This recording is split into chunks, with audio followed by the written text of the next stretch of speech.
মাসরুর আরিফিন আমারে উদ্দেশ্য কইরা বানি দিছে এক জায়গায়। মাসরুর আরিফিনরা চিনেন না?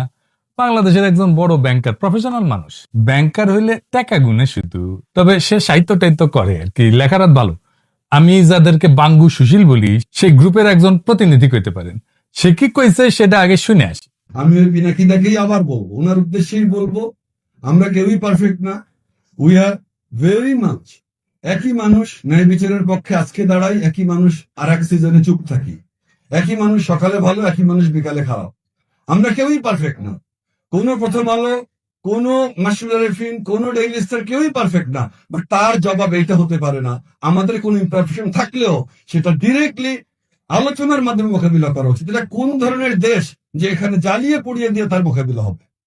আমার আমার ওইটাই একটা কথা, যে যে আমরা উচিত একটা টলারেন্ট সোসাইটি তৈরি করা, যে সোসাইটিতে ইউ আর স্টিল রেসপেক্টেড।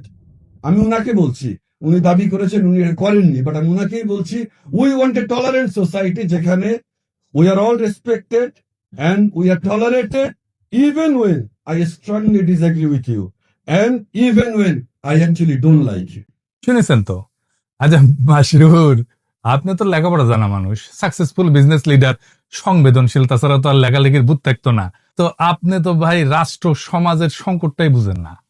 কেমনি একটা পলিটিক্যাল সিচুয়েশনকে বুঝতে হয়, নেভিগেট করতে হয়, সেটা তো ভাই আপনার জানা নাই। আপনার কথা শুনে মনে হইতেছে পিনাকি ভট্টাচার্য মরে গেলে দেশ সুস্থির হইতো। কিছু বেকুব মনে করতো যে হাসিনা মরলে ফ্যাসিবাদের পতন হবে, ওই রকম আর কি। আপনি তো রুট কজ অ্যানালাইসিস বুঝেন, কেমনি করতে হয় জানেন। প্রথম আলো ডেইলি স্টার কেন হামলার শিকার হইলো বলেন তো? বলেন তো আপনি করতে পারেন কিনা, বলতে পারবেন? ওইটা আপনি করলে আপনি এই বক্তৃতা দিতেন না, বা জানেন কিন্তু বলবেন না, অন্য কথা বলবেন। এটা ভণ্ডামি, হিপোক্রেসি। আমি আজকে আপনারা দেখাই দিব কেন এটা হইল। মাহবুজানাম দেখতে পায় না তার অপরাধটা কি। এইভাবে সর্বপ্রথমবারের মতন প্রথম আলো ডেইলি স্টার অফিসে আগুন জ্বালালো কেন? কেন? আমরা কি অপরাধ করলাম? হাসিনাও দেখতে পায় না তার অপরাধটা কি, অন্যভাবে। দেশবাসীর কাছে আমি বিচার চাই, কি অপরাধটা কি করেছি। কিন্তু আপনি যদি প্রবলেমটা আসলে ফিক্স করতে চান, তাইলে আপনাকে রুট কজ অ্যানালাইসিস করে একটা সলিউশন, সমাধানের রাস্তা বের করতে হবে। আপনি যেহেতু ইন্টেলিজেন্ট, বেকুব এবং মাথা মোটা না, আপনার যেহেতু পার্সোনাল স্টেক নাই এই ঘটনায়, আমার আলোচনাটা মন দিয়ে শোনেন, তারপরে পাইলে বেকুব গুলোরে বুঝেন, আমারে না। আমারে বুঝানোর দরকার নেই আপনার। আমি রাষ্ট্রটারে ঠিক করতে চাই এবং আমি জানি কেমনে ঠিক করা যায়। আমি রাষ্ট্রটা ভাঙতে চাই না, শক্তিশালী করতে চাই, দুর্বল করতে চাই না। যারা মানব বন্ধন করতেছেন, প্রতিবাদ করতেছেন, রাষ্ট্রটা আপনাদের হাতেই ছিল, এখন আপনাদের হাতেই আছে। তা আপনারা তো এই রাষ্ট্র বানাইছেন, না বুঝেছেন রাষ্ট্র, না বুঝেছেন জনমানুষ সার্বভৌম ইচ্ছা, না বুঝেছেন রাষ্ট্রের মধ্যে থাকা কন্ট্রাডিকশন গুলা। আপনারা তো সত্যিকার অর্থে রাষ্ট্র বানানোর চেষ্টায় নাই, কারণ আপনারা কেউ, আমি দায়িত্ব নিয়ে বলতেছি, কেউ না, যারা এলিট আছেন রাষ্ট্রটা বুঝেন না। কিছু মনে করেন না, এটাই সত্য। আসেন আজকে একটা একটা করে বুঝাই দিই, এই বিষয়ে কিছু জিনিস বুঝাই দিই। আমি আশা করি ছাত্রদের, তরুণদের, রাজনৈতিক দলের নেতারাও শুনবে আর বুঝার চেষ্টা করবে, আর আমার দর্শকেরা তো বুঝবেনই। আসেন আল্লাহর নামে শুরু করি। প্রথম আলো ডেইলি স্টারের অপরাধটা কি সেটা আমরা শহীদ হাদির বক্তব্য শুই না, তারপরে আলাপে ঢুকবো। আগে শোনেন হাদির বক্তব্য। প্রথম আলো কথাটা বলা খুব ক্রাইসিস আমাদের জন্য। এরপর এটুকুন বলি, দেখেন, আমরা অনেকে প্রথম আলোকে শুধু একটা পত্রিকা মনে করি, এইটা আমাদের দেখবার ভুল। প্রথম আলো হলো বাংলাদেশে এমন একটি প্রতিষ্ঠান, এমন একটি এজেন্সি, যে একটা প্যারালাল রাষ্ট্র। আবার বলছি, প্রথম আলো একটা প্যারালাল রাষ্ট্র। এই কারণে একটা রাষ্ট্রের যেরকম অনেকগুলো উইং থাকে, যে উইং গুলো তাকে ফাংশন করে, প্রথম আলোর এমন কোনো উইং নাই যে উইং সে মেনটেন করে না। পত্রিকা এটা তার একটা ভার্সন, কিন্তু আপনি দেখেন না, এই পুরো গত 15-17 বছরে ফ্যাসিবাদের বয়ান নির্মাণে সব থেকে যে ন্যারেটিভ নির্মাণে যে সাহায্য করেছে এলিট ওয়েতে, সেটা প্রথম আলো। 101টা প্রমাণ দিতে পারবো সামনে বসে, এখন আমাকে সময় দিলে। একদম তার কোটা আমার ফোনে আছে, আমার ফোনে সব, যে সে কি রিপোর্ট করেছে সবগুলো আছে। কিন্তু আপনি ভাবেন, হওয়ার কথা ছিল কি, এখন তো সে ভয়ে থাকার কথা, অ্যাটলিস্ট সে তার এই যে ফ্যাসিবাদের সে আপনি ভাবেন, তারা খালেদা জিয়াকে নিয়ে নিউজ করেছে। এই আজকেও দেখলাম যে বসুন্ধরার কাছে খালেদা জিয়ার কনসেন্ট নিয়ে 100 কোটি টাকা চেয়েছে তারেক রহমান, হেডলাইন। এখন এই যে বিএনপিকে ভিলেনাইজ করে তোলা, এইটা কি আসলে বিএনপি করেছে, অথবা বিএনপি এটার বিরুদ্ধে মামলা করেছে? মামলা কিন্তু করে নাই। এখন এরকম একটা তো কথা আমি আপনাকে শুধু কেন বললাম, আপনি প্রথম আলোকে বুঝতে হলে আমি অনেক আগে একটা টকশোতে একটা শব্দ ব্যবহার করেছিলাম, আজকে আবার বলি, এটা হলো প্রথম আলো সিনড্রোম। প্রথম আলো সিনড্রোম হলো, আপনি ভাবেন, সে সরকার পড়ে যাবার পরে গত 2 বছর আগে সম্ভবত, আর 21-এ বা 22-এ, প্রথম আলো তার প্রথম পেজে শেখ হাসিনার জন্মদিন উপলক্ষে, যদিও ওটা স্পন্সার ছিল, সম্ভবত বিজ্ঞাপন ছিল, তার জন্মদিনের শুভেচ্ছা চেপেছে 1 পৃষ্ঠা জুড়ে। এইটা কি কোনোদিন আপনি বুঝাতে পারবেন? এটা যদি খালেদা জিয়ার হইতো, তো এটা সে ছাপতো।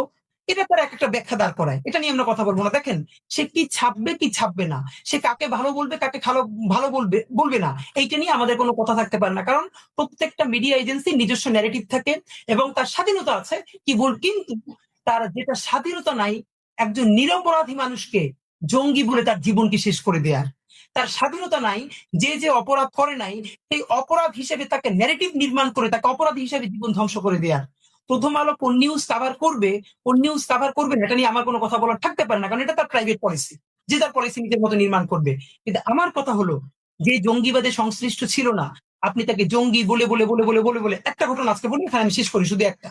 আমাকে গতকালকে শাপলা চত্বরে শহীদ হয়েছেন বুয়েটের শিক্ষার্থী রিহান, তাকে নিয়ে পরশু বুয়েটের সিএসসি ডিপার্টমেন্টে শোক সভা এবং দোয়া মাহফিল হয়েছে, সেখানে আমি ছিলাম। তার বোন এখন নর্থ সাউথের টিচার। আমাকে তার বোন গতকাল রাতে 2টো লিঙ্ক পাঠিয়েছেন প্রথম আলো। সেটা হলো 2013-তে শাপলা চত্বরে যে শহীদ রেহান মারা গেলেন, মানে শহীদ হলেন, তাকে হত্যা করা হলো, সেই সময় প্রথম আলো কি নিউজ করেছে সেই লিঙ্কটা। আর গতকালকে তার মা এবং তার বোন ইন্টারন্যাশনাল যে নতুন ট্রাইব্যুনাল গঠিত হয়েছে এই করার জন্য, সেখানে তারা নালিশ নিয়ে গেছে এইটার বিচারের জন্য, সেইটাও তারা নিউজ করেছে। দেখেন, রেহানের মা বলছে বক্তব্যে, যেটা সকল টিভিতে এসেছে, আমাদের কাছেও আছে, রেহানের মা বলছে, আমার ছেলে 5 তারিখের আগে যে আন্দোলন হয়েছে হেফাজতের, সেইটার প্রতি সংহতি জানাতে গিয়ে সে আগেও গিয়েছে, তাকে রামদা দিয়ে কোপ দেওয়া হয়েছে, সেই জখম হাত নিয়ে সে বুয়েটে এসেছে, তার বন্ধুরা বলেছে। 5 তারিখ এই জনতার আন্দোলনে অংশগ্রহণ করতে গিয়ে তারপরে সে আবার হত্যাকাণ্ডের শিকার হয়েছে। একবারও সে বলে নাই যে আমার ছেলে এই আন্দোলন দেখতে গিয়েছিল, সে অ্যাডভেঞ্চারাস ছিল, সে মারামারি দেখতে গিয়েছিল, তারপরে মারা গিয়েছিল। সে বলেছে আমার ছেলে এই আন্দোলনের প্রথম থেকে ছিল, তারপরে সে আবার আন্দোলনে গেছে এবং সে শহীদ হয়েছে। 2013 তারিখের 6 মে প্রথম আলো নিউজ করেছে, যেহেতু এটা বুয়েটের ব্যাপার, এটা যদি লেখে বুয়েটের কেউ আন্দোলনে শরিক হয় তাহলে খুবই এলিকপনা নষ্ট হয়ে যায়, সুশীলপনা শাহবাগীপনা। প্রথম আলো নিউজ করেছে, তার মা নাকি বলেছে যে আমার ছেলে খুবই অ্যাডভেঞ্চার প্রিয়, তাই সে সেখানে দেখতে গেছে যে ওখানে মারামারিটা কি হচ্ছে, এরপরে সে গুলি লেগে নিহত হয়েছে। অথচ রেহানের মা সেদিনও বলেছে আমার ছেলে অ্যাডভেঞ্চার প্রিয়, কিন্তু আমার ছেলে সেটা দেখতে চায় না, আমার ছেলে সে আন্দোলনে গেছে এবং সে শহীদ হয়েছে। আপনি ভাবেন, তাহলে সেই তার মায়ের বক্তব্য যে সে মিথ্যা করেছে, সে কি সরি বলেছে, সে কি ক্ষমা চেয়েছে? শুনলেন তো, এই কম বয়সী ছেলেটা কি ক্ল্যারিটি নিয়ে, কি পরিচ্ছন্নতা নিয়ে, কি স্বচ্ছতা নিয়ে কথাগুলো বলতেছিল। আমি জানি বক্তব্যের পরেও আপনারা সুশীলেরা আপনারা এটা বুঝবেন না যে প্রথম আলোর অপরাধটা কি। আরো খুলে বলি, ভালো হয়েছে সবাই আমার পাঠক দর্শকেরা ছাত্ররা এইটা খুঁটিনাটি বুঝতে পারবে, তাতে এই এলিটদের ভণ্ডামিটাও পাশাপাশি বুঝে যাবে। একটা কার্যকর রাষ্ট্র, একটা সমাজ গড়তে প্রথমে কোন জিনিসটা লাগবে বলেন তো? একটা জিনিস লাগবেই, ওইটা ছাড়া আপনি সমাজ বা রাষ্ট্র গড়তে পারবেন না, গড়লেও টিকাইতে পারবেন না, পারবেনই না।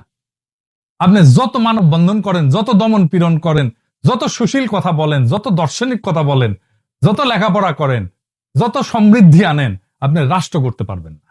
সেটা কি কি না থাকলে রাষ্ট্র করা যাবে না, সেটা হইতেছে ইনসাফ। ইনসাফ, ন্যায়ের ধারণা। সমাজ বা রাষ্ট্র যদি ইনসাফ কায়েম করতে না পারে, সে সমাজ টিকে না, সে রাষ্ট্র টিকে না। তাহলে ইনসাফ কায়েম হয় কিভাবে সমাজে বা রাষ্ট্রে? প্রথমত হইতেছে যে সমস্ত ইনস্টিটিউশন আছে, যেমন আদালত, আইন, রাষ্ট্র, সংসদ। এখন বলেন আপনি এই আদালতে, বাংলাদেশের আদালতে আপনি জাস্টিস পান, ন্যায় বিচার পান? পাইলে তো খালেদা জিয়াকে জেলে যাইতে হয় না, তাই না? এই আদালত, আইন, রাষ্ট্রের ইনস্টিটিউট পৃথিবীর কোন দেশেই ইনসাফ কায়েম করতে পারে না। কেন পারে না জানেন? অনেকগুলো কারণ আছে, তার মধ্যে একটা বড় কারণ হইতেছে মানুষের সেন্স অফ জাস্টিস বা মানুষের ন্যায়ের ধারণা, ইনসাফের ধারণা, এটা বলে একটা জিনিস থাকে। এই যে পিপলের জাজমেন্ট আর লিগাল জাজমেন্ট, এই সিস্টেম, এই দুইটা অনেক সময় দুই প্রান্তে থাকে। আমি একটা উদাহরণ দিয়ে বুঝাই। আমাদের যৌবনকালে একটা বিটিভিতে খুব জনপ্রিয় সিরিয়াল ছিল, কোথাও কেউ নেই। হুমায়ুন আহমেদের লেখা, আসাদুজ্জামান নূর আর শোভানা মোস্তফা অভিনয় করেছিল। আসাদুজ্জামান নূর একজন মাস্তান, পাড়ার মাস্তান, সংবেদনশীল মাস্তান, 70 দশকে যেমন থাকতো আর কি। তার একটা মিথ্যা খুনের মামলায় ফাঁসায় দেওয়া হয়।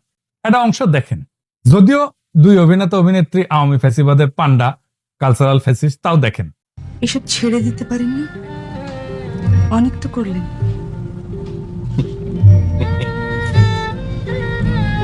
হাসছেন কেন? ছেড়ে দিতে ইচ্ছে করে, মাঝে মধ্যে খুব ভদ্রলোক হইতে ইচ্ছে করে, খুব আফসোস হয়। মনে হয় ভদ্রলোক হইতে পারলে তুমি হয়তো আমার সঙ্গে কঠিন ব্যবহার করতে না, তাহলে হয়তো একটা পার্কে তোমাকে নিয়ে আমি হাঁটতে পারতাম। আজ আপনার কি হয়েছে বাকি? কিছু হয় নাই। আচ্ছা আমি যাই। তো আসাদুজ্জামান নূরের ক্যারেক্টারের নাম ছিল বাকের ভাই। এই বাকের ভাইয়ের ফাঁসি দেয় আদালত। টিভি নাটক, বাস্তবের ঘটনা না কিন্তু। কিন্তু নজিরবিহীন ভাবে মানুষ রাস্তায় নেমে আসে, ভাঙচুর শুরু হয়, পুলিশ মোতায়েন করতে হয়। হুমায়ুন আহমেদকে হুমকি দেওয়া হয় যেন বাকের ভাইকে ফাঁসি দেওয়া না হয় পর্দায়, টিভিতে। আচ্ছা, এইবার মাসরুর আরেফিন, আপনি বলেন তো, পর্দার একজন ফিকশনাল ক্যারেক্টার, এইটার জন্য এইভাবে মানুষ রাস্তায় নেমে আসছিল কেন? বলতে পারবেন? আমি জানি বলতে পারবেন না। বলবেন আবেগ টাবেগ ইত্যাদি মেলা কিছু, নস্টালজিয়া। এইখানে মানুষের সেন্স অফ জাস্টিস আক্রান্ত হয়েছিল, ন্যায়ের ধারণা, ইনসাফের ধারণা আক্রান্ত হয়েছিল। মানুষ মনে করছিল আরে এটা তো বেইনসাফি, তাই টেলিভিশনে হইলেও সেটা ঠেকাইতে গেছিল। আবেগে না, নস্টালজিয়ায় না, এটা একটা কালেকটিভ মরাল শক ছিল তার জন্য। আপনি দেখবেন যে গাড়িতে, মানে পাবলিক ট্রান্সপোর্টে, ওই এসি গাড়িতে না, এই সাধারণ গাড়িতে, রিক্সায়, পিছনে অশুদ্ধ বাংলায় লেখা থাকে মানুষের বিবেকের আদালতই মানুষের সর্বোচ্চ আদালত। ওরা গভীর দার্শনিক আলাপকে খুব সহজভাবে এইভাবে লিখে, বুঝতে পারছেন? তো কেন আপনার ইনস্টিটিউশনাল আদালত, আইন, এই যে পিপলের জাস্টিস বা ন্যায়ের ধারণাকে রিফ্লেক্ট করতে পারে না, এটাকে ধারণ করতে পারে না? জানেন এটা কেন পারে না? এই জন্যই গান লিখতে হয়, বিচারপতি তোমার বিচার করবে যারা আজ জেগেছে সেই জন্য। গান গাওয়ার জন্য তো দিওয়ানা হয়ে যান আপনারা, কিন্তু গান কোন দার্শনিক জমিনে জন্ম নিয়েছে সেটার হদিশ কখনো রাখেন না। এটাই আফসোস। আসেন আমরা বুঝি যে কেন এই যে লিগ্যাল সিস্টেম, এইটা রিফ্লেক্ট করতে পারে না জনমানুষের ন্যায়ের ধারণাকে। প্রথম কারণ হইতেছে আইন তো পুরনো হয়ে যায়, তাই না? ধরেন শ্রম আইন 2006 সালে, বাংলাদেশের শ্রম আইন যেটা 2006, এটা প্রণীত হয় 2006 সালে। তারপরে 2013-তে একবার সংশোধন হয়, 2018-তে একবার সংশোধন হয়, 2023-এ একবার সংশোধন হয়। কারণ মানুষের সেন্স অফ জাস্টিস পরিবর্তিত হয়, মানুষের ন্যায়ের ধারণা পরিবর্তিত হয়। একটা বাস্তব উদাহরণ দিই। বাংলাদেশ স্বাধীন হওয়ার পরে 20 বছর পর্যন্ত তো আমাদের কারো কোনো সমস্যা হয় নাই এটা মাইনে নিতে যে নির্বাচিত সরকারি সংসদ নির্বাচন অনুষ্ঠিত করবে, সিটিং গভর্নমেন্ট। কিন্তু এখন আমরা কেউই মনে করি না যে নির্বাচিত সরকার, সিটিং গভর্নমেন্ট, এটা অবাধ নিরপেক্ষ নির্বাচন অনুষ্ঠিত করতে পারে। সেই জন্য আসলে তত্ত্বাবধায়ক সরকারের আইন, বুঝলেন তো? আমাদের ইনসাফের ধারণা, ন্যায়ের ধারণা পরিবর্তিত হয়ে গেছে। তাই আমাদের আইনি ব্যবস্থাকে মানুষের মধ্যে থাকা যে ইনসাফের ধারণা, এইটার কাছাকাছি নিয়ে আসতে হয় সবসময়। মানুষের ইনসাফের ধারণা পাল্টায়, বদলায়, আমাদের আইনি কাঠামোকে তার কাছাকাছি নিয়ে আসতে হয় ক্রমাগত। কিভাবে রাষ্ট্র এই কাজটা করে জটিল মনে হইতেছে না? জটিল মনে হবে না, সব চালায় বুঝে যাবেন। সব রাষ্ট্র না, কিছু রাষ্ট্র এই কাজটা করে, আইনি কাঠামোকে মানুষের ন্যায়ের ধারণার কাছাকাছি নিয়ে আসে। কিভাবে? 3 ভাবে করে। প্রথম ভাবে হচ্ছে সংসদে আইন বানায়। সংসদের একমাত্র কাজ হচ্ছে আইন বানানো, যেন মানুষের মধ্যে থাকা ইনসাফের ধারণা এই নতুন আইনের মধ্যে থাকে। আইন বানানো ছাড়া সংসদের আর কোনো কাজ নাই। এই জন্যই আমরা ভোটে নির্বাচিত সংসদ সদস্যকে দিয়ে আইন বানাই, আইনের পিএইচডিকে দিয়ে আইন বানাই না। বোঝা গেল? মানে সংসদ এটা খুবই গুরুত্বপূর্ণ প্রতিষ্ঠান সমাজে ইনসাফ কায়েম রাখার জন্য। কিন্তু এই নির্বাচনে দেখেন কি বলতেছে সবাই। বিএনপি বলতেছে এই দেবো, ওই দেবো, সেই দেবো, ফ্যামিলি কার্ড দেবো, রাস্তা বানাই দেবো, কালভার্ট বানাবো, চাকরি দেবো। কিন্তু মূল যে কাজ, সমাজে ইনসাফ কায়েম করবো, এটা ধারে কাজ দেওয়া যায় না কেউ। এই যে আমরা ভোট দিতে পারি নাই হাসিনার আমলে, সেই জন্য আমাদের সমাজের ভেতরে যে ইনসাফের ধারণা, সেইটার কোন ইনস্টিটিউটের ভেতরে আর হাজির নাই। সেই জন্য ভোটে দিতে কারচুপি বন্ধ করা, এটা শুধু অবাধ নির্বাচনের জন্য দরকার না, সমাজে ইনসাফের ধারণা যেন কলুষিত না হয়, সেজন্য দরকারি কারচুপি যেন বন্ধ হয় নির্বাচনে, ফেয়ার যেন হয় ইলেকশনটা। এখন ধরেন আইন বানাইতে তো টাইম লাগে, তো এই টাইমের মধ্যে আমি কিভাবে চেষ্টা করব যে সমাজের ইনসাফের ধারণাকে আইন এবং বিচারের মধ্যে প্রতিফলিত করতে? এখানে আসে দ্বিতীয় পদ্ধতি, আদালতের জুরি সিস্টেম। সেটা আবার কি? আদালতের জুরি সিস্টেম মানে হইলো বিচারের সময় শুধু একজন জাজ বিচার করবে না, বা একটা প্যানেল অফ জাজ বিচার করবে না, সাধারণ মানুষের মধ্যে থেকে, জনতার মধ্যে থেকে বাছাই করা কয়েকজন নাগরিকও এই মামলার প্রমাণ শুনে সিদ্ধান্তে অংশ নেবে। এতে আদালতের রায় কেবল বইয়ের লিখিত আইন পুরানো নিয়ম অনুযায়ী হবে না, বর্তমান সমাজের ন্যায়বোধ, মানুষ কাকে ন্যায্য মনে করে সেটার প্রতিফলন ঘটবে। সেজন্যই জুরি। জুরি আসলে আদালতের ভেতরে জনগণের কণ্ঠ। বাংলাদেশে এই ব্যবস্থা নাই, কারণ এইখানে বিচার ঐতিহাসিকভাবে আমলাতান্ত্রিক ঔপনিবেশিক কাঠামোর উপরে দাঁড়ানো। এইখানে জজ বিশেষজ্ঞ সেই সব জানে, জনগণ জানে না। এর ফলে অনেক সময় আদালতের রায় আইনসম্মত হইলেও মানুষ নৈতিকভাবে তার ন্যায্য মনে করে না। তখন জনগণের সেন্স অফ জাস্টিস আদালতের ভেতরে জায়গা না পেয়ে বাইরের রাস্তায়, আন্দোলনে, ক্ষোভে, সহিংসতায় বেড়ায় আসে। আদালতে জুরি না থাকায় মানুষের যে বিচারবোধ, ন্যায়বোধ, সেটা আদালতের দরজার বাইরে পড়ে থাকে। আর সেই দরজার বাইরে জমে থাকা ক্ষোভই সমাজে অস্থিরতা তৈরি করে। জুরি মানে জনগণকে বিচার ব্যবস্থার ভেতরে ঢুকতে দেওয়া, আর সেটা মানে রাষ্ট্রের উপরে জনগণের একটা নৈতিক নিয়ন্ত্রণ প্রতিষ্ঠা করা। তো এটা তো নাই বাংলাদেশে জুরি সিস্টেম। তাইলে হাসিনা আমলে কোন জিনিসটা এই দায়িত্বটা পালন করতে পারতো, যে ইনসাফের ধারণা আমাদের ইনস্টিটিউশনের মধ্যে নিয়ে আসা, আমাদের জাস্টিস সিস্টেমের মধ্যে নিয়ে আসা? কোনটা? সেটা হইতেছে মিডিয়া। হাসিনা ওইগুলোকে সিস্টেমেটিক্যালি বন্ধ করে দিচ্ছে, আমার দেশ বন্ধ করে দিচ্ছে, দিগন্ত টিভি বন্ধ করে দিচ্ছে। মিডিয়া জনগণের যে সেন্স অফ জাস্টিস, ইনসাফের ধারণা, এটা তুলে ধরতে পারে। কারণ দার্শনিকভাবে মিডিয়াই সেই জনপরিসর যেখানে আইন না, নৈতিক বৈধতা গঠিত হয়, সত্য তৈরি হয়, ন্যারেটিভ তৈরি হয়। আর মিডিয়া যদি এই দায়িত্ব ছেড়ে দিয়ে কেবল ক্ষমতার ভাষা অনুবাদ করে, তাইলে জনগণের সেন্স অফ জাস্টিস বা ইনসাফের ধারণা আদালতে বা সংসদে না, রাস্তায়, ক্ষোভে, সহিংসতায় প্রকাশ পায়। ইতিহাসে বারবার দেখা গেছে মিডিয়া নীরব হলে ন্যায় বিচার শব্দ হারায়, আর শব্দ হারাইলে মানুষ তখন শরীর দিয়ে কথা বলতে চায়। ফরাসি দার্শনিক এটিয়েন বালিভার উনি বলছেন যে counter violence born from exclusion. আপনি যখন আমার কণ্ঠস্বরকে থামাই দিবেন, বন্ধ করে দিবেন, তখন এটা ভায়োলেন্স হিসেবে বাড়ায় আসে, সহিংসতা হিসেবে বাড়ায় আসে। ওই যে হাদি বলছে না শহীদের মায়ের কথা, এটা শুধু চাপাই দেয় নাই প্রথম আলো, সে তার বক্তব্যকে বিকৃত করছে। আবার দেখেন ওই অংশটা রিটায়ার। আমাকে গতকালকে শাপলা চত্বরে শহীদ হয়েছেন বুয়েটের শিক্ষার্থী রিহান।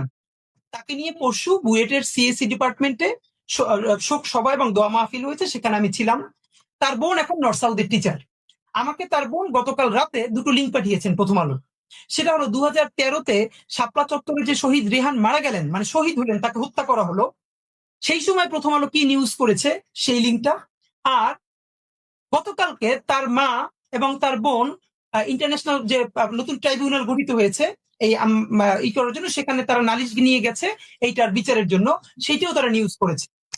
দেখেন রেহানের মা বলছে বক্তব্যে, যেটা সকল টিভিতে এসেছে, আমাদের কাছেও আছে, রেহানের মা বলছে আমার ছেলে 5 তারিখের আগে যে আন্দোলন হয়েছে হেফাজতের, সেইটার প্রতি সংহতি জানাতে গিয়ে সে আগেও গিয়েছে, তাকে রামদা দিয়ে কোপ দেওয়া হয়েছে, সেই জখম হাত নিয়ে সে বুয়েটে এসেছে। তার বন্ধুরা বলেছে 5 তারিখ এই জনতার আন্দোলনে অংশগ্রহণ করতে গিয়ে তারপরে সে আবার হত্যাকাণ্ডের শিকার হয়েছে। একবারও সে বলে নাই যে আমার ছেলে এই আন্দোলন দেখতে গিয়েছিল, সে অ্যাডভেঞ্চারাস ছিল, সে মারামারি দেখতে গিয়েছিল, তারপরে মারা গিয়েছিল। সে বলেছে আমার ছেলে এই আন্দোলনের প্রথম থেকে ছিল, তারপরে সে আবার আন্দোলনে গেছে এবং সে শহীদ হয়েছে। 2013 তারিখের 6 মে প্রথম আলো নিউজ করেছে, যেহেতু এটা বুয়েটের ব্যাপার, এটা যদি লেখে বুয়েটের কেউ আন্দোলনে শরিক হয় তাহলে খুবই এলিটপনা নষ্ট হয়ে যায়, সুশীলপনা, শাহবাগীপনা। প্রথম আলো নিউজ করেছে তার মা নাকি বলেছে যে আমার ছেলে খুবই অ্যাডভেঞ্চার প্রিয়, তাই সে সেখানে দেখতে গেছে যে ওখানে মারামারিটা কি হচ্ছে, এরপরে সে গুলি লেগে নিহত হয়েছে। অথচ রেহানের মা সেদিনও বলেছে আমার ছেলে অ্যাডভেঞ্চার প্রিয়, কিন্তু আমার ছেলে সেটা দেখতে চায় না, আমার ছেলে সে আন্দোলনে গেছে এবং সে শহীদ হয়েছে। আপনি ভাবেন তাহলে সেই তার মায়ের বক্তব্য যে সে মিথ্যা করেছে, সে কি সরি বলেছে, সে কি ক্ষমা চেয়েছে? শুধু কি তাই, আমরা হাদির কাছ থেকে শুনি যারা হাসিনার ফ্যাসিবাদের বৈধতা তৈরি করছিল তাদের প্রথম আলো কিভাবে রক্ষা করতে আসে।